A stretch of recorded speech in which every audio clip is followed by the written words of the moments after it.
İnci Taneleri analizime hoş geldiniz.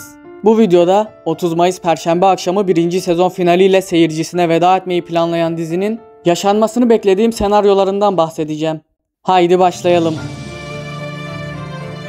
Geçtiğimiz bölümün giriş sekansı uzundu ve odak noktası Nehir Yücedağ idi. Aynı zamanda bu sahneler bölümün 1/3'ünü kapsadı diyebiliriz. Dizinin başından beri merakla beklenen Nehir karakterine özel olarak ayrılan bu dakikalar içinde birçok bağlantı ve sorularımıza cevap niteliği barındırdı. Kısaca özetlemek gerekirse tedavi merkezinde tanışan ikili birbirlerine sıkı sıkıya bağlanır ve aşk yaşamaya başlarlar. Akabinde iyileştikten sonra ki Nehir'e nazaran Arca'nın hala madde bağımlılığı sürmekte, birlikte Antalya'da yaşamaya karar verirler. İşte ne olursa Antalya dönüşünden sonra olur. İstanbul'a geldikten sonra annesinin mezarını ziyaret eden Nehir, ailesinden geriye kalan babası Azem ve kardeşi Özgür'ü görür. Tam geçmişin yükünden, tüm çirkin anılardan, hatta belki de Azem'in hapse girmesinin arkasında yatan sırdan kurtulmuşken tekrar eski olaylar gözünde canlanır. Didik didik kendisinin izini süren babasının giriş kapılarını bir bir kapatan Nehir, kaderinden daha fazla kaçamayacak. Babasıyla yüzleşmesi an meselesi. Fakat ondan önce kardeşi Özgür ile yüzleşecek. Önümüzdeki bölümde abla kardeş hasretinin son bulacağı duygu dolu anlar yaşanacak. Bu sahnelerin kilit noktası ise Nehir'in kardeşini düğününe çağırması ama bundan Azem'e kesinlikle bahsetmemesi için söz alması olacak.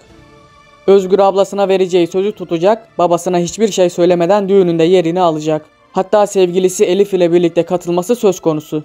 Öte yandan bazı pürüzler olsa da Arcan Nehir düğününün mutlaka gerçekleşeceğini ve asıl büyük yüzleşmenin orada meydana geleceğini tahmin ediyorum.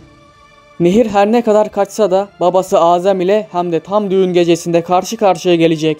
Piraye birçok etkinliğe davet ettiği Azem'e bu düğünden bahsedebilir ve şüphesiz ki olası bir davetten sonra Azem hiç düşünmeden düğünün yolunu tutabilir. İşte o anların sonrasına da hep birlikte şahitlik edeceğiz. Bir de sadece Azem Nehir arasında değil, Azem Piraye arasında da derin yaralara neden olan yüzleşme yaşanacak.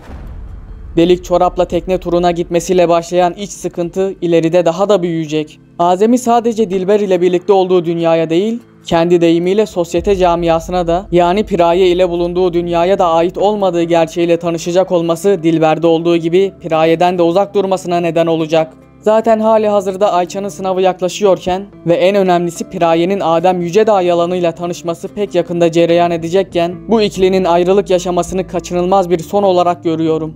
Son olarak bir ay öncesine gidilen sahnelerin toplamında benim en çok dikkatimi çeken olay, Azem'e gelen o mesajı aslında Nehir'in değil, arkadaşı Sedef'in attığını öğrenmemizdi. Sanki Nehir'in doğrudan annesinin ölümünde parmağı yok ve babasına da annesinin katili gözüyle bakmıyor gibi bir hava sezdim. Ayrıca Azem kızı yüzünden hapse girdiyse, Nehir'in babasına karşı bu telaşlı halleri durumu fazlaca belli etmiyor mu? Zira izleyicilerin çoğu geçmişteki olaylı günün suçlusu olarak Nehir'i görmekte. Her şey bu kadar açık olabilir mi yoksa ters köşe bir senaryo yaşanabilir mi? Şahsen en merak ettiğim konulardan biri bu soruların cevabı. Ayrıca benim gibi birçok izleyicinin olduğunu düşünüyorum. Fakat ancak ileride bu cevaplara ulaşacağımız ve şu anda beklemekten başka bir seçeneğimiz olmadığına göre senarist olan Yılmaz Erdoğan'ın dizisinin analizini bir kenara bırakarak şair Yılmaz Erdoğan'ın tam da içinde bulunduğumuz durumu anlatan sözleriyle videomu sonlandırmak istiyorum. İyilikle ve sağlıcakla kalın. Belki kötü nazar, belki hileli zarlar, belki de her şey düşündüğümüzden çok daha farklı.